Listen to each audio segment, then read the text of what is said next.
What's up, everyone? This is Cold291, and this is my first video back in a couple months. I've been really slacking with doing videos, but you know, whatever. First, I want to address, I got a bunch of new flags in my room, and I'm almost done my new battle vest. So, the front is basically done. I just gotta do this little section, but then we're done. And then you've seen the back, I think. So, it's basically done. But the new flags, you got, let me see, I'll just show you. Got new Black Witchery flag, Desecration of the Holy Kingdom, new Morbid Angel, Gateway to Annihilation, and I think this Revenge one might be new. I don't remember if it was in my last video or not.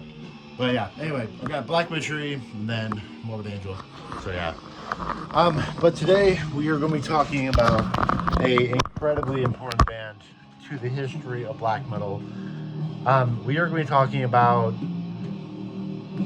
arguably the most infamous and influential black metal band from Finland. We have Beherit. First of all, we are obviously listening to Drawing Down the Moon, which is just, it's one of the most unique and just forward-thinking black metal albums of all time. But we are going to be talking about the magic of Beherit and why, to me, they really transcended their genre. And that has to start with the first album. We start off with Oath of Black Blood. Now, something that was really unique about Beherit is they absolutely rode off the coattails of shit like Blasphemy and Sarcophago, but to me, they always had a way more mature and way more methodical and way more spiritual approach to things. If you listen to Witchcraft or Oath of Black Blood, it totally follows the template of Blasphemy, but it feels way more focused and way more well done artistically. I feel like Blasphemy was really going for just pure nihilism and pure, anti-religious, blasphemous black metal, whereas I feel like Beherit picked up that style and kind of ran with it in their own way. To me, Beherit has always felt way more transcending. It feels like it's connecting to a higher power that is obviously not Christian, because they're very anti-Christian, but it feels like they're connecting to a higher belief that a lot of bands at the time just weren't connecting with. There's a lot of bands that sounded like them, like shit like Sarcophago, Blasphemy, Possessed, that kind of stuff. They all have a lot of things in common with Beherit, but none of them have that authenticity that I feel like Beherit did. To me, the style of this album never felt blasphemous. It always felt just like the art style. It never felt like it was a necessity, which I love about it. This album also, I feel like, despite the fact that it's one of the OGs, I feel like in spite of the copycats of early Beherit, I feel like the spirituality and inherent creativity makes them so much of a standout. If you listen to shit like Conqueror or like, Dial Collection or Revenge or, Antichrist Siege Machine, Weregoat, those all take inspiration from Beherit, but I feel like most of them don't try to copy them. If anything, they try to copy Blasphemy. And to me, that's because Beherit has something that Blasphemy never did, and that is that authenticity and higher messaging to me. It seems like they're communicating with the old pagan gods of old, and they are communicating that through a black metal tone. So yeah, I mean, this album is really, it changed the game in so many ways. It inspired every war metal band you can think of, every black death metal band you can think of. Most just straight up black metal bands it inspired too. Venrez is a fan of Beherit. Paul Edney totally is. James Reed. It was either him or the other guy on the early Conqueror albums. He's wearing an Awful Black Blood shirt. It's really all the most respected bands are fans of Beherit, and it's for a reason. They combined the pure audio noise of shit like Blasphemy and made it their own, you know? And that's why I respect them so much. Next, we move on to arguably the most important album in their discography. We have Drawing Down the Moon. You know, I'm going to go get the vinyl for this real quick. I have the picture disc, which came out on Nuclear War Now. See, so here's the front, here's the back. Then that is Nuclear Holocausto. And to me, this album has always been one of the most ambitious and the most thought-provoking albums in black metal. It was never the most fast, never the most blasphemous, but to me, it always communicated a ambition and a love for the genre that most bands just don't replicate. If you look at shit like Profanatica, a lot of people consider them comical or like kind of dumb, which on paper, absolutely, but a big thing to remember about them is they are so comical and so evil because they really believe that shit. And to me, that's always been the case with Beherit also. Beherit did a style that nobody really took seriously, or at the very least, nobody was willing to do. And they kind of took it and ran with it. And I feel like because it's so out there, people took it more seriously, you know? If they just replicated the early like Black Death shit like Sarcophago or Blasphemy, they wouldn't stand out and people wouldn't really take them seriously. They would just take them as another Blasphemy clone. But because they really went out there and did their own thing, people took them seriously, you know? And this album is one of the most flawless records in black metal history. My favorite song on here is probably Unholy Pagan Fire, Sodomic Rites, Black Arts, Nuclear Girls, Summerlands. Summerlands is a song we have to talk about. Summerlands is maybe the most unique album, the most unique song I've ever heard on a black metal album. If you listen to shit like Burzum, a lot of early Burzum stuff has ambient tracks, you know, especially on Detzming Var, and Hvisas Taras also has Tom Head. Even Philosophum has a 25-minute song, but they all kind of had a black metal feel to them. They all kind of felt like very whimsical and very old-timey and very medieval era sounding, you know?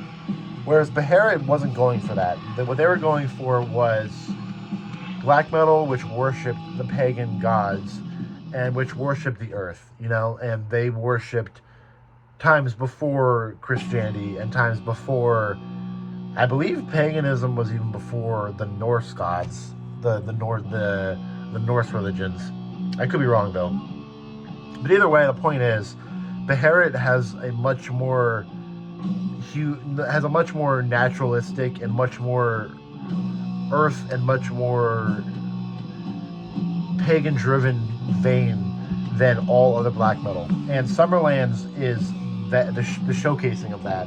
Summerlands, if you have not heard it, it is like keyboard mixed with like church organ, mixed with like flute, mixed with like the creepy whispering vocals from Nocturnal Nuclear Holocausto. It's something that even Beherit I don't ever see doing. Like when you listen to this album for the first time without hearing Summerlands, you would never think they would do a song like that. And even this shit, it's just super weird. It doesn't sound like Summerlands, and you never would think they would do something like that. It's just so out there. And the interesting thing is, besides Nuclear Girl, they never did another song like Summerlands on here. It's just, you know, really brutal black metal with a atmospheric edge, and then two beautiful songs just in the middle of the album. There's 12. I never realized there was 12 songs in here. Fuck. So 2 out of the 12 songs are just ambient tracks. The rest of them are really raw black metal. So it's kind of very out of left field, which I really love about it. And it just communicates such a love of the genre that is unreplicatable, you know? And which to me tells me that even though they were absolutely copying or on the coattails of early black metal shit, they had a love for the genre that made them pioneers, you know? I feel like in order to get started, they had to copy, you know, Blasphemy and Sarcophago and that kind of shit. In order to get started, they had to have somebody to get inspiration from. But as soon as they took off, as soon as Oath of Black Blood came out, they really just made their own sound. To me, there still is not a band that sounds like Beherit. You can listen to, what's that? There's a fucking war metal band called Witchcraft, which is copying the early Beherit sound, but it's not fucking Beherit. It sounds nothing like them. And even if it does sound like them, it will never achieve the same feeling as Beherit.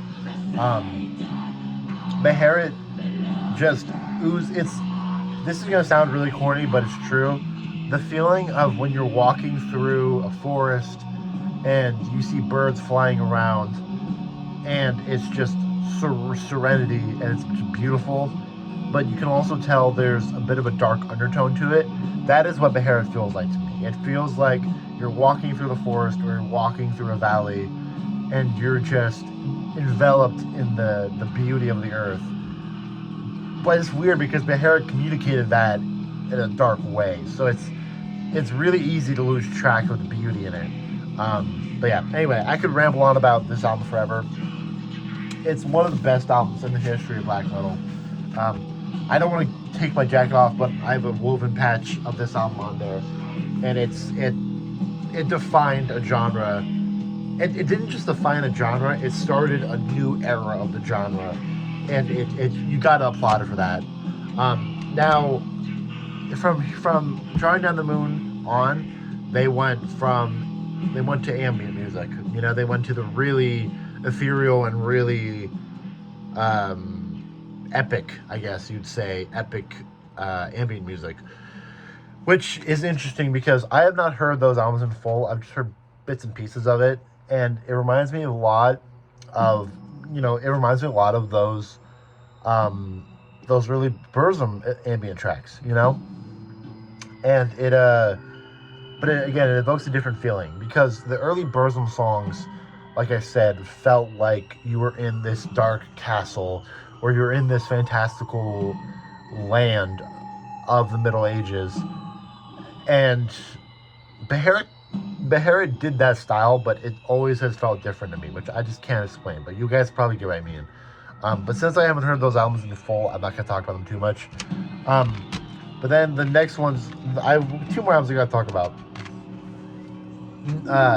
After the ambient albums, we went to Engram, which was basically a return to form to Oath of Black Blood era, but it's just a bit more atmospheric, I'd say. And not because of synthesizer or some bullshit. It just really, it communicated an emotion and a authenticity that even Oath of Black Blood didn't have. But next we got At the Devil Studio 1990. This is an early demo compilation. This is this is Beherit at their most raw by a fucking mile. Even Oath of Black Blood, which does not compare to it. Oath of Black Blood has a lot of those whispery effects and the signature Beherit style. But this album, which I believe should have come before Oath of Black Blood, this album is dripping with blasphemy worship, you know? This was before they really came into their own. So, at the Devil's Church, Grave Desecration, Vengeance, Oath of Black Blood, Horrors of Belial, 6 Days of Sadistic Slayer, and this is Beherit at their most raw and most primitive. And it really was before they came into their own. So it's really I don't associate this with Beherit. This feels more like what their inspiration was doing, you know, stuff like Blasphemy, Sarcophago, Possessed, like I've mentioned dozens of times.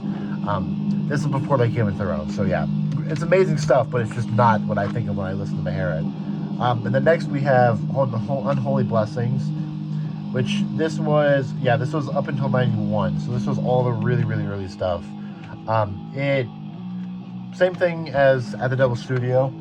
It was the early demo recordings, and it's the most raw versions. So this was a bit more when they were coming to their own. It had a bit of atmospheric sounds, but it wasn't yet fully developed. Which is why I hold this album in such high regards, because it was them coming to their own, you know. But anyway, I could talk about Beherit forever. Even if they're not my current favorite band, they will always be. They are pioneers, and they really challenged the black metal status quo, you know. The thing is, with a lot of black metal, bands will say they are pagans. Fucking look at Behemoth, you know. Behemoth from the Pagan Vastlands. They don't know what the fuck they're talking about. They are on the insert of From the Pagan Vastlands. It says, like, you know, Hail Satan, all that bullshit. Pagans don't believe in Satan. You know, they believe in the gods of the earth and the power of the earth. And Beherit, while I don't think they know what they're talking about either when it comes to the satanic approach, I feel like they really had a love for the genre that can't be... A love for the genre and a love for the earth and a love for music as a whole that has never been replicated. So, anyway, I hope you guys enjoyed the video. I kind of repeated myself a bunch, but regardless, I hope you guys took something from it. Please comment below your experience with Beherit, because I know people who have started with Oath of Black Blood. I know people who have started with Drawing Down the Moon, and these are very different bands, you know. So let me know what era you started with Beherit. But yeah, hope you guys enjoyed the video. If you did, please feel free to comment below your thoughts. But yeah, I plan on starting to upload more. If I don't, I apologize, but that's the plan. So yeah, anyway, I hope you guys enjoyed the video, and keep blasting Beherit. Peace.